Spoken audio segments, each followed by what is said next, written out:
ఓం శాంతి. మే 12వ తారీఖు 2024. అవ్యక్త BapDada revise course 30/11/1999 మధువనము. ఈరోజు అవ్యక్త మహావాక్యాలు. బాబా చెప్తున్నారు, పాస్ విధానర్గా అయ్యేందుకు సర్వ ఖజానాల ఖాతాను జమ చేసుకొని సంపన్నంగా అవ్వండి. ఈరోజు బాబ్దాదా ఏ సభను చూస్తున్నారు? ఈనాటి సభలోని పిల్లలు ప్రతి ఒక్కరూ ఉన్నతోన్నతులు మరియు అవినాశీ ఖజానాలతో అత్యంత ధనవంతులు. ప్రపంచంలోని వారు ఎంత ధనవంతులుగా ఉన్నా వారు కేవలం ఒక జన్మ కోసం మాత్రమే ధనవంతులు. ఒక జన్మకు కూడా ధనవంతులుగా ఉంటారో ఉండరో అనేది కూడా నిశ్చితం కాదు. ఈ ప్రపంచంలోని వారు ఎంత ధనవంతులైనా కేవలం ఒక జన్మకే.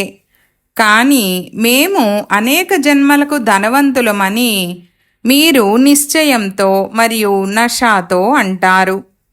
ఎందుకంటే మీరందరూ అవినాశీ ఖజానాలతో సంపన్నులు. మేము ఈ సమయంలోని పురుషార్థం ద్వారా ఒక్క రోజులో కూడా చాలా సంపాదన చేసుకుంటామని మీ అందరికీ తెలుసు. ఒక్క రోజులో మీరు ఎంత సంపాదన చేసుకుంటారో మీకు తెలుసా? ఈ లెక్క తెలుసు కదా. ఒక్క అడుగులో పదమాలు అనే మహిమ ఉంది మరియు అనుభవం కూడా ఉంది. ఒక్క రోజులో తండ్రి ద్వారా, తండ్రి ఇచ్చే జ్ఞానము ద్వారా, స్మృతి ద్వారా ప్రతి అడుగులో పదమాలు జమ అవుతాయి. కనుక పూర్తి రోజంతటిలో ఎన్ని అడుగులు స్మృతిలో వేస్తారో అన్ని పదమాలు జమ చేసుకుంటారు. ఇలా సంపాదన చేసుకునేవారు, ఖజానాలను జమ చేసుకునేవారు విశ్వంలో ఎవరైనా ఉంటారా లేక ఉన్నారా?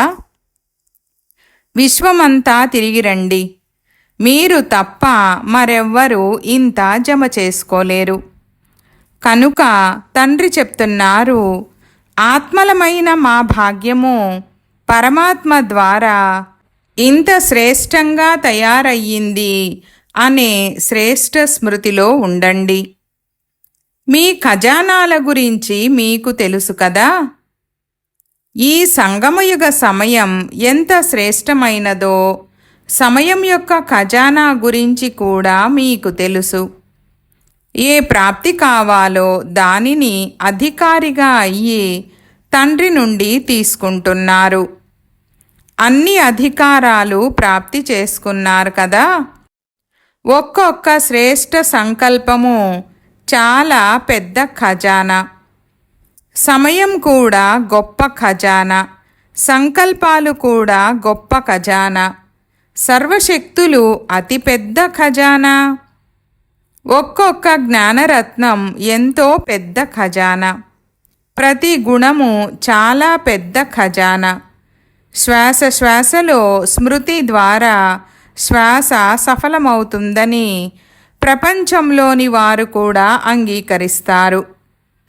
కనుక మీ అందరి శ్వాస సఫలతా స్వరూపంగా ఉంటుంది, వ్యర్థమవ్వదు. ప్రతి శ్వాసలో సఫలత యొక్క అధికారము ఇమిడి ఉంది. బాబ్దాదా పిల్లలందరికీ అన్ని ఖజానాలను ఒకే విధంగా ఇచ్చారు. అన్నీ ఇచ్చారు మరియు సమానంగా ఇచ్చారు. కొందరికి ఒక గుణము, కొందరికి 10 గుణాలు, కొందరికి 100 గుణాలు ఇవ్వలేదు. ఇచ్చేటటువంటి దాత ఒక్కొక్క పుత్రునికి సర్వ ఖజానాలు బ్రాహ్మణులుగా అవుతూనే సమానంగా ఇచ్చారు. కానీ ఖజానాలను ఎంత జమ చేసుకుంటారో, ఎంత పోగొట్టుకుంటారో అనేది ప్రతి ఒక్కరిపై ఆధారపడి ఉంది. మేము పూర్తి రోజంతటిలో ఎంత జమ చేసుకుంటున్నామో లేక పోగొట్టుకుంటున్నామని ప్రతి ఒక్కరూ స్వయాన్ని చెక్ చేసుకోవాలి. చెక్ చేసుకుంటున్నారా? తప్పకుండా చెక్ చేసుకోవాలి. ఎందుకంటే ఈ జమ ఒక జన్మ కోసం కాదు, ప్రతి జన్మ కోసం. అనేక జన్మల కొరకు జమ ఉండాలి. జమ చేసుకునే విధి ఏదో తెలుసా? చాలా సహజము. కేవలం బిందువు నుంచుతూ వెళ్ళండి. బిందువు గుర్తుంటే జమ అవుతుంది. స్థూల ఖజానాలో కూడా ఒకటి పక్కన బిందువు పెడుతూ ఉంటే విలువ పెరుగుతూ ఉంటుంది. అలాగే ఆత్మ కూడా బిందువు, తండ్రి కూడా బిందువు, మరియు డ్రామాలో ఏదైతే గడిచిపోయిందో అది కూడా ఫుల్ స్టాప్ అనగా బిందువు. ఒకవేళ ప్రతి ఖజానాను బిందువు రూపంలో స్మృతి చేస్తే జమ అవుతూ ఉంటుంది. అనుభవం ఉంది కదా? బిందువు పెట్టగానే వ్యర్థానికి బదులు జమ అవుతూ ఉంటుంది. బిందువు పెట్టడం వస్తుందా? చాలాసార్లు ఏమవుతుందంటే మీరు బిందువు ఉంచేందుకు ప్రయత్నిస్తారు, కానీ బిందువుకు బదులు పొడవైన లైన్గా అయిపోతుంది. బిందువు బదులు ప్రశ్నార్థకంగా అయిపోతుంది. ఆశ్చర్యార్థకం ఏర్పడుతుంది. కనుక జమా ఖాతాను పెంచుకునే విధి బిందువు ఉంచడం, మరియు పోగొట్టుకునే మార్గము పొడవైన లైను ఉంచడం, ప్రశ్నార్థకం ఉంచడం, ఆశ్చర్యార్థకం ఉంచడం. ఏది సులభము? బిందువు కదా. కనుక విధి అయితే చాలా సులభము. స్వమానము మరియు తండ్రి స్మృతిలో ఉండడం, అంతేకాక వ్యర్థానికి బిందు ఉంచడం. బాబ్దాదా ఇంతకు ముందు కూడా తెలిపించారు, ప్రతిరోజు అమృతవేళ మీకు మీరే 3 బిందువుల స్మృతి తిలకాన్ని దిద్దుకుంటే ఒక్క ఖజానా కూడా వ్యర్థమవ్వదు. ప్రతి సమయం ప్రతి ఖజానా జమ అవుతూ ఉంటుంది. బాబ్దాదా పిల్లలందరి ప్రతి ఖజానా యొక్క జమా చార్టును చూశారు. అందులో ఏం చూశారు? ఇప్పటి వరకు కూడా జమా ఖాతా ఎంత ఉండాలో అంత లేదు. సమయము, సంకల్పాలు, మాటలు వ్యర్థంగా కూడా వెళ్తున్నాయి. నడుస్తూ నడుస్తూ ఒక్కోసారి సమయం యొక్క మహత్వము ఎమర్జు రూపంలో తక్కువగా ఉంటుంది. ఒకవేళ సమయం యొక్క మహత్వము సదా గుర్తుంటే, ఎమర్జ్గా ఉంటే సమయాన్ని ఇంకా ఎక్కువగా సఫలం చేసుకోగలరు. పూర్తి రోజంతటిలో సాధారణ రూపంలో సమయం గడిచిపోతుంది. పొరపాట్లు చేస్తూ గడపరు, కానీ సాధారణంగా గడిపేస్తారు. అలాగే సంకల్పాలు కూడా చెడుగా నడవవు, కానీ వ్యర్థం నడుస్తుంది. ప్రతి గంటలో సమయము లేక సంకల్పాలు ఎంత సాధారణంగా వెళ్తున్నాయని 1 గంట సమయాన్ని చెక్ చేసుకోండి. జమ అయితే అవ్వడం లేదు. బాబ్దాదా సూచన కూడా ఇస్తారు. అయితే బాబ్దాదాకు కూడా చాలా ధైర్యం ఇప్పిస్తారు. బాబా, ఇలాంటి సంకల్పాలు కొద్దిగానే వస్తున్నాయి, ఇంకేమీ లేవు. సంకల్పంలో కొద్దిగా నడుస్తుంది, అంతే. సంపూర్ణంగా అయిపోతాము, బాగైపోతాము. ఇప్పుడు ఇంకా అంతిమ సమయం రాలేదు కదా, కొంత సమయం అయితే ఉంది కదా, సమయానికి సంపన్నమైపోతామని అంటారు. కానీ బాబ్దాదా చాలాసార్లు చెప్పారు, చాలా కాలపు జమా ఖాతా ఉండాలి. జమా ఖాతాను చివర్లో సంపన్నం చేసుకుంటాము, సమయానికి తయారైపోతామని అనుకోకండి. చాలా సమయం యొక్క జమా ఖాతా చాలా సమయం నడుస్తుంది. వారసత్వం తీసుకోవడంలో అయితే అందరూ మేము లక్ష్మీనారాయణులుగా అవుతామని అంటారు. త్రేతాయుగం వారిగా అవుతారా అని చేతులెత్తిస్తే ఎవ్వరూ చేతులెత్తరు. లక్ష్మీనారాయణులుగా అవుతారా అని అడిగితే అందరూ చేతులెత్తుతారు. ఒకవేళ చాలా సమయపు జమా ఖాతా ఉంటే పూర్తి వారసత్వం లభిస్తుంది. ఒకవేళ కొంత సమయానిదే జమ ఉంటే సంపూర్ణ వారసత్వం ఎలా లభిస్తుంది? కనుక అన్ని ఖజానాలను ఎంత జమ చేసుకోగలరో అంత ఇప్పటి నుండే చేసుకోండి.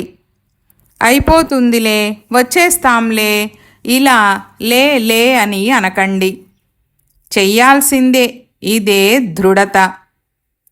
అమృతవేళ కూర్చున్నప్పుడు మంచి స్థితిలో కూర్చుంటే లోపల మనసులో ఇది చేస్తాము, ఇది చేస్తాము, అద్భుతం చేసి చూపిస్తామని చాలా ప్రతిజ్ఞలను చేస్తారు. ఇదైతే మంచి విషయమే. శ్రేష్ఠ సంకల్పాలు చేస్తారు. కానీ బాబ్దాదా చెప్తున్నారు, ఈ ప్రతిజ్ఞలను కర్మలోకి తీసుకురండి. కేవలం ప్రతిజ్ఞ చేయకండి. ఏవైతే ప్రతిజ్ఞలు చేస్తారో వాటిని మనస వాచ కర్మణలోకి తీసుకురండి. పిల్లలు చాలా మంచి మంచి సంకల్పాలను చేస్తారు. బాబ్దాదా ఆ సమయంలో సంతోషిస్తారు. ఎందుకంటే ధైర్యమైతే ఉంచుకుంటారు కదా. ఇలా అవుతాము, ఇది చేస్తాము అని చాలా మంచి ధైర్యం ఉంచుకుంటారు. కనుక పిల్లల ధైర్యానికి బాబ్దాదా సంతోషిస్తారు. కానీ కర్మలోకి రావాల్సి వచ్చినప్పుడు సదా కాకుండా అప్పుడప్పుడు చేస్తున్నారు. ప్రతిజ్ఞ చేయడం చాలా సులభము. కానీ కర్మలోకి రావడం అనగా ప్రతిజ్ఞను నిలబెట్టుకోవడం. ప్రతిజ్ఞలు చేసేవారు చాలామంది ఉన్నారు. కానీ నిభాయించడంలో నెంబర్ వారుగా అయిపోతారు. కనుక సంకల్పము మరియు కర్మ, ప్లాన్ మరియు ప్రాక్టికల్ రెండింటినీ సమానంగా చేసుకోండి. చేసుకోగలరు కదా. బిజినెస్ వారు వచ్చారు. బిజినెస్ వారికి బిజినెస్ చేయడం తెలుసు కదా, జమ చేసుకోవడం తెలుసు కదా. ఇంజనీర్లు మరియు వైజ్ఞానికులు కూడా ప్రాక్టికల్లో పనిచేస్తారు. ఇక రూరల్ వారిని బాబా రూలర్ అని అంటారు. ఎందుకంటే ఒకవేళ వీరు సేవ చేయలేదంటే ఎవ్వరూ నడవలేరు. కనుక 3 విభాగాల వారు ఎవరైతే వచ్చారో వారంతా పని చేసేవారు.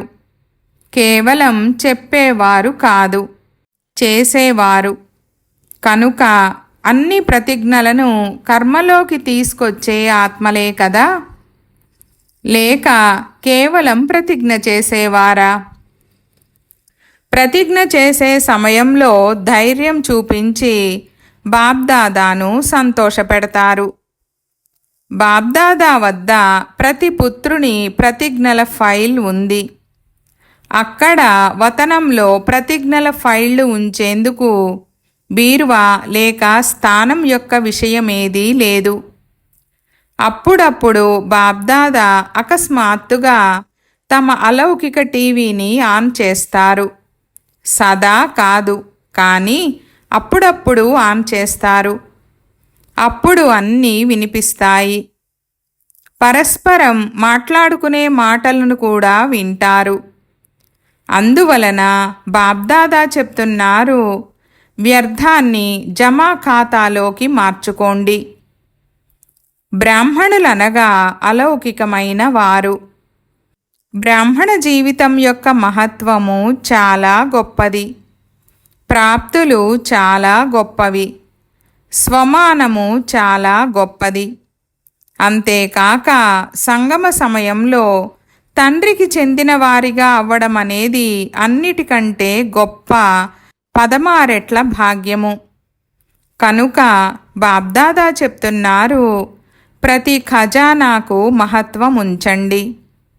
ఉపన్యసించేటప్పుడు ఇతరులకు సంగమయుగ మహిమ గురించి ఎంతగా వినిపిస్తారు. ఒకవేళ సంగమయుగాన్ని మహిమ చేయండని ఎవరైనా మీకు టాపిక్ ఇస్తే ఎంత సమయం చేయగలరు? 1 గంట చెయ్యగలరా? టీచర్లు చెప్పండి. ఎవరు చేయగలరో వారు చేతులెత్తండి. ఇతరులకు మహత్వాన్ని వినిపిస్తున్నారు. మహత్వం గురించి మీకు చాలా బాగా తెలుసు. మీకు తెలీదని బాబ్దాదా చెప్పడం లేదు. ఇతరులకు వినిపిస్తున్నారంటే మీకు తెలుసు కనుకనే వినిపిస్తున్నారు. కానీ ఏమవుతుందంటే స్మృతి మర్జ్ అయిపోతుంది. స్మృతి ఎమర్జ్ రూపంలో ఉండాలి. అది అప్పుడప్పుడు తగ్గిపోతుంది, అప్పుడప్పుడు ఎక్కువగా ఉంటుంది. మీ ఈశ్వరీయ నశాను ఎమర్జ్గా ఉంచుకోండి. నేనైతే ఈశ్వరుని వారిగా అయిపోయాను కదా అని కాదు. ప్రాక్టికల్లో ఉన్నాను అనే స్మృతి ఎమర్జ్ రూపంలో ఉండాలి. నిశ్చయమైతే ఉంది, కానీ నిశ్చయానికి గుర్తు ఆత్మిక నశ. కనుక ప్రతి సమయం నశ ఉండాలి. నేనెవరు అనే ఆత్మిక నశ ఉండాలి. ఈ నశ ఎమర్జ్ రూపంలో ఉంటే ప్రతి సెకండు జమ అవుతూ ఉంటుంది. ఈరోజు బాబ్దాదా జమా ఖాతాను చూశారు. అందుకే ఈరోజు విశేషమైన అటెన్షన్ ఇప్పిస్తున్నారు. సమయం యొక్క సమాప్తి అకస్మాత్తుగా అవుతుంది, తెలుస్తూ ఉంటుంది కదా. సమయానికి సరిపోతామని అనుకోకండి. సమయం సరిచేస్తుంది లేక సమయానికి అయిపోతుందని ఎవరైతే సమయాన్ని ఆధారంగా తీసుకుంటారో వారి టీచర్ ఎవరు? సమయమా లేక స్వయం పరమాత్మనా? పరమాత్మ ద్వారా సంపన్నంగా అవ్వలేకపోయారు. సమయం సంపన్నంగా చేసిందంటే దీనిని ఏమంటారు? మీ శిక్షకుడు సమయమా లేక పరమాత్మనా? డ్రామానుసారం ఒకవేళ సమయం మీకు నేర్పిస్తే లేక సమయం యొక్క ఆధారంపై పరివర్తన అయితే ప్రాలబ్ధం కూడా సమయం ఆధారంగానే లభిస్తుందని బాబ్దాదాకు తెలుసు. ఎందుకంటే సమయము టీచర్ అయ్యింది. సమయం మీకోసం ఎదురు చూస్తోంది. మీరు సమయం కోసం ఎదురు చూడకండి. అది మీ రచన. మీరు మాస్టర్ రచయితలు కనుక రచయితల కోసం రచన ఎదురు చూడాలి. మాస్టర్ రచయితలైన మీరు సమయం కోసం ఎదురు చూడకండి. ఇందులో కష్టమేముంది?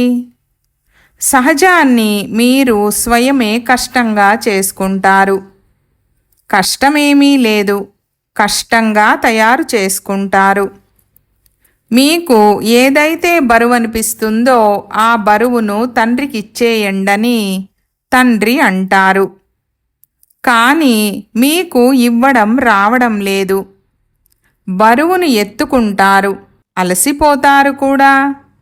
తర్వాత ఏం చెయ్యాలి, ఎలా చెయ్యాలి అని తండ్రితో ఫిర్యాదులు కూడా చేస్తారు. మీపై బరువును ఎందుకు పెట్టుకుంటున్నారు? మీ బరువునంతా తండ్రికిచ్చేయండని తండ్రి ఆఫర్ చేస్తున్నారు. 63 జన్మలు బరువు ఎత్తుకునే అలవాటైపోయింది కదా. కనుక అలవాటుకు వశమైపోతారు. అందుకే శ్రమ చేయాల్సి వస్తుంది. ఒకసారి సహజము, ఒకసారి కష్టమవుతుంది. ఏ కార్యమైనా సహజంగానైనా ఉంటుంది లేక కష్టంగానైనా ఉంటుంది. అంతేగాని ఒకసారి సహజము ఒకసారి కష్టం ఎందుకు అవుతుంది? ఏదో కారణం ఉంటుంది కదా. కారణమేమంటే అలవాటుకు వశమైపోతారు. బాబ్దాదాకు పిల్లలు శ్రమ చేయడమే అన్నిటికంటే పెద్ద విషయంగా అనిపిస్తుంది. మంచిగా అనిపించదు. మాస్టర్ సర్వశక్తివంతులు కష్టపడడమా? మీరు స్వయానికి ఏ టైటిల్ ఇచ్చుకుంటారు? కష్టయోగులా లేక సహజయోగులా? లేకపోతే మేము సహజయోగులు కాదు అని లేకపోతే మేము సహజయోగులు కాదని మీ టైటిల్ని మార్చుకోండి. అప్పుడప్పుడు సహజయోగులు, అప్పుడప్పుడు కష్టయోగులా? అసలు యోగం అంటేనే ఏమిటి? కేవలం స్మృతి చేయడమే కదా. శక్తిశాలి యోగం అంటే కష్టమనేదే ఉండదు. యోగం అంటే లగ్నమనే అగ్ని. అగ్ని ఎంత కఠినమైన వస్తువునైనా పరివర్తన చేసేస్తుంది. ఇనుము కూడా మలచబడుతుంది. మరి ఈ లగ్నమనే అగ్ని కష్టాన్ని సహజంగా చేయలేదా? చాలామంది పిల్లలు చాలా మంచి మంచి మాటలు వినిపిస్తారు. బాబా, ఏం చెయ్యాలి? వాయుమండలం అలా ఉంది, సాథీలు అలా ఉన్నారు, హంసలు కొంగలు ఉన్నారు, ఏం చెయ్యాలి? పాత లెక్కాచారం ఉందని చాలా మంచి మంచి మాటలు చెప్తారు. తండ్రి అడుగుతున్నారు, మీరు ఏ కాంట్రాక్ట్ తీసుకున్నారు? విశ్వ పరివర్తన చేస్తామనే కాంట్రాక్ట్ అయితే తీసుకున్నారు కదా. మరి విశ్వ పరివర్తన చేసేవారు తమ కష్టాన్ని తొలగించుకోలేరా? కనుక ఈరోజు ఏం చేస్తారు? జమా ఖాతాను పెంచుకోండి. అప్పుడు సహజయోగులమని ఏదైతే చెప్తున్నారో దానిని అనుభవం చేస్తారు. ఒకసారి సహజంగా, ఒకసారి కష్టంగా ఉంటే అందులో మజా రాదు. బ్రాహ్మణ జీవితము మజాల జీవితము. సంగమ యుగము మజాల యుగము. బరువు ఎత్తుకునే యుగము కాదు, బరువు దించుకునే యుగము. కనుక చెక్ చేసుకోండి. మీ అదృష్ట చిత్రాన్ని జ్ఞానమనే దర్పణంలో బాగా చూసుకోండి. దర్పణం అయితే ఉంది కదా, లేక లేదా? పగిలిపోలేదు కదా? అందరికీ దర్పణం లభించిందా? మాతలు, దర్పణం లభించిందా లేక దొంగలు తీసుకెళ్లారా? పాండవులైతే సంభాళించడంలో తెలివైన వారే కదా. దర్పణం ఉందా? చేతులైతే బాగా ఎత్తారు, మంచిది. మీ భాగ్య చిత్రాన్ని చూసుకోండి. మరియు సదా మీ భాగ్య చిత్రాన్ని చూసి వాహ్ వాహ్ అనే పాటను పాడండి. వాహ్ నా భాగ్యము, వాహ్ నా బాబా, వాహ్ నా పరివారము. పరివారం కూడా వాహ్ వాహ్ కదా. వీరైతే చాలా వాహ్ వాహ్. వీరు కొద్దిగా ఇలా ఉన్నారని అనరాదు. వాహ్ నా పరివారము, వాహ్ నా భాగ్యము, వాహ్ నా బాబా. బ్రాహ్మణ జీవితం అంటేనే వాహ్ వాహ్, అయ్యో అయ్యో కాదు. శారీరక వ్యాధిలో కూడా అయ్యో అయ్యో కాదు, వాహ్ అని అనాలి. ఇది కూడా బరువును దించుతుంది. ఒకవేళ 10 కిలోల నుండి 3-4 కిలోల బరువు దిగిపోతే మంచిదా లేక అయ్యో అయ్యో అని అంటారా? ఏమంటారు? వాహ్, బరువు దిగిపోయిందని అంటారు కదా. అయ్యో, నా పాత్రనే ఇలా ఉంది, అయ్యో ఈ వ్యాధి నన్ను వదలడమే లేదని అంటారు. మీరు వదలాలా లేక వ్యాధి వదులుతుందా? వాహ్ వాహ్ అని అంటూ ఉండండి. వాహ్ వాహ్ అని అనడం ద్వారా వ్యాధి కూడా సంతోషిస్తుంది. చూడండి, ఇక్కడ కూడా ఎవరినైనా మహిమ చేసేటప్పుడు వాహ్ వాహ్ అని అంటారు కదా. అలాగే వ్యాధిని కూడా వాహ్ వాహ్ అని అనండి. అయ్యో, ఇది నాకే ఎందుకొచ్చింది, ఇది నా లెక్కాచారమే అని అనుకోకండి. ప్రాప్తి ముందు లెక్కాచారం పెద్దదేమీ కాదు. ప్రాప్తులను ఎదురుగా ఉంచుకొని లెక్కాచారాలను ముందుంచుకుంటే ఏమనిపిస్తుంది? చాలా చిన్న విషయంగా అనిపిస్తుంది. దీని అర్థమేమంటే బ్రాహ్మణ జీవితంలో ఏం జరిగినా పాజిటివ్ రూపంలో చూడండి. నెగిటివ్ని పాజిటివ్లోకి మార్చడం అయితే వస్తుంది కదా. నెగిటివ్ పాజిటివ్ యొక్క కోర్స్ కూడా చేయిస్తారు కదా. ఆ సమయంలో మీకు మీరే కోర్సు చేయించుకుంటే కష్టము సహజమైపోతుంది. కష్టం అనే శబ్దము బ్రాహ్మణుల డిక్షనరీలో ఉండరాదు. మంచిది. ఏదైనా లెక్కాచారం ఉంటే ఆత్మలతో కానీ శరీరంతో కానీ ప్రకృతితో కానీ, ఎందుకంటే ప్రకృతి యొక్క పంచతత్వాలు కూడా చాలాసార్లు కష్టాన్ని అనుభవం చేయిస్తాయి. కనుక ఎలాంటి లెక్కాచారమునైనా యోగాగ్నిలో భస్మం చేసుకోండి. ఏం చెయ్యాలో అర్థమైందా? జమా ఖాతాను పెంచుకోండి. మాటలు కూడా సాధారణమైనవి మాట్లాడరాదు. మాటలలో కూడా రకరకాల భావాలు భావనలు ఉంటాయి. మాటల ద్వారా భావము మరియు భావన తెలిసిపోతుంది. కనుక సదా ఏ మాటలు మాట్లాడినా వాటిలో ఆత్మిక భావం ఉండాలి మరియు శుభ లేక శ్రేష్ఠ భావన ఉండాలి. మాటలు మరియు భావన కూడా శ్రేష్టంగా ఉండాలి. ఈర్ష్య, అసూయ, అసహ్యము ఇవన్నీ మాయా భావనలు. సదా శుభభావము మరియు శుభభావన ఉండాలి. ఇలా ఉన్నాయా అని చెక్ చేసుకోండి. సమయ ఖజానా, మాటల ఖజానా, సంకల్పాల ఖజానా, శక్తుల ఖజానా, జ్ఞాన ఖజానా, గుణాల ఖజానా, ఒక్కొక్క ఖజానాను చెక్ చేసుకోండి. ఎందుకంటే ప్రతి ఖజానా యొక్క ఖాతాను జమ చేసుకోవాలి. ఈ అన్ని ఖజానాల ఖాతా నిండుగా ఉండాలి. అప్పుడే పూర్తి మార్కులు పొందుతారు. అనగా అప్పుడే పాస్ విధానర్గా అని అంటారు. ఒకవేళ ఒక ఖజానా తక్కువ జమ అయితే ఏముందిలే అని అనుకోకండి. కానీ పాస్ విధానరుగా అయ్యేందుకు అన్ని ఖజానాల ఖాతా నిండుగా ఉండాలి. మంచిది. ఎవరైతే 1 సెకండులో తమ సంకల్పాలను ఎక్కడ కావాలో అక్కడ, ఏ ఆలోచన చెయ్యాలో అదే ఆలోచన నడుస్తుందని భావించేవారు చేతులెత్తండి. 1 సెకండులో మనసు కంట్రోల్ అయిపోవాలి. ఇలా 1 సెకండులో అవ్వగలదా? ఒకవేళ చేయగలిగితే చేతులెత్తండి. మంచిది. ఇప్పుడు ఈ వాతావరణంలో మధువనంలో కూర్చొని ఉన్నారు. మధువన వాయుమండలం శక్తిశాలిగా ఉంటుంది. ఈ వాయుమండలంలో ఈ సమయంలో మనసును కంట్రోల్ చేయగలరా? నిమిషంలోనైనా చేయండి, సెకండులోనైనా చేయండి, కానీ చెయ్యగలరా? సెకండులో పరంధామవాసిగా అవ్వమని మనసును ఆజ్ఞాపించండి. మీ మనసు మీ ఆజ్ఞను అంగీకరిస్తుందో అంగీకరించదో చూసుకోండి. డ్రిల్లు. మంచిది.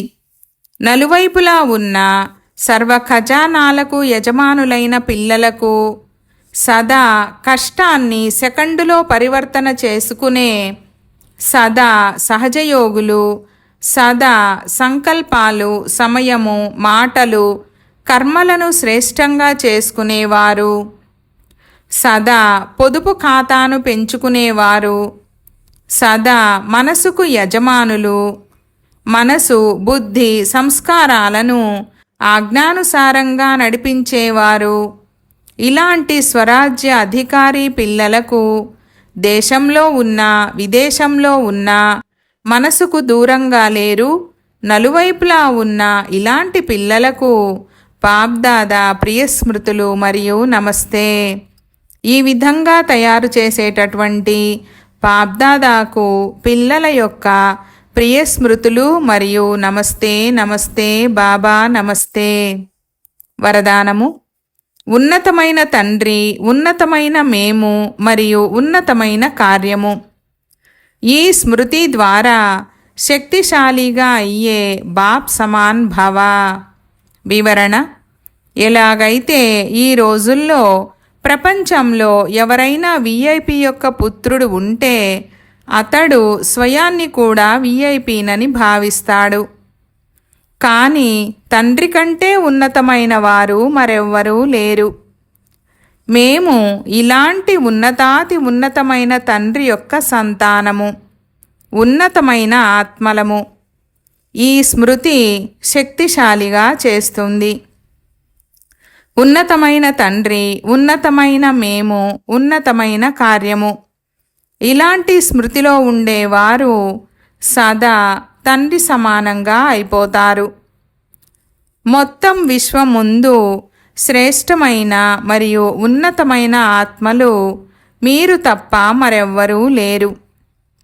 కనుక మీకే మహిమ మరియు పూజ జరుగుతుంది. స్లోగన్: సంపూర్ణత యొక్క దర్పణంలో సూక్ష్మ ఆకర్షణలను చెక్ చేసుకొని ముక్తులుగా అవ్వండి. ఓం శాంతి.